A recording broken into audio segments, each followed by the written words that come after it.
Professor Christensen talks about sustaining innovations and disruptive innovations. He also talks about efficiency innovations. And actually, when you really understand it, you realise that efficiency innovations are the ultimate death knell for a company. And what are efficiency innovations? Well, efficiency innovations are where you can introduce new ways of doing things that allow you to do it faster and for you to do it at a cheaper cost. And that invariably comes at the cost of jobs with the introduction of new technologies. So the problem there is that, with an efficiency innovation, what's going to happen is that the innovation releases up new cash flow, and that new cash flow can then be reinvested.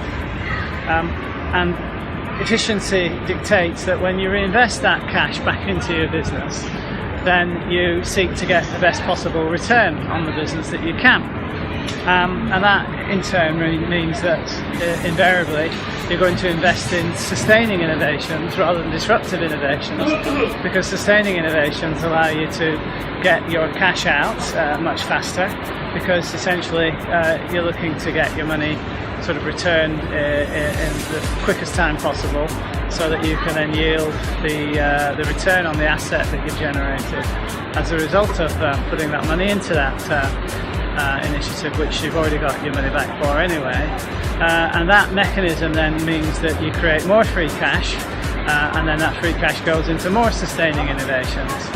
And the problem there is that the timeline of a sustaining innovation is much shorter than the timeline of a disruptive innovation, because for disruptive innovation you're expecting to get your money back or starting to get your money back only after sort of 5, 6 or 7 years.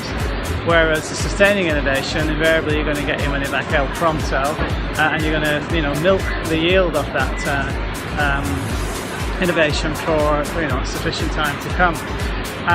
And that then essentially means that management, who are very good at what they do, it never enters their head that they should be pursuing disruptive innovations, because they just can't justify it based on the economics of what they know and how it always worked historically for them to do that. So bingo, even if you've got somebody in your competitions management team that's keen for disruption and can see that the world is changing, it may well be that when it comes down to making the financial decision to invest in such a disruptive innovation, the money crunchers and the bean counters are going to say, no, it doesn't make any financial sense for us to do that. So those things never get off the ground.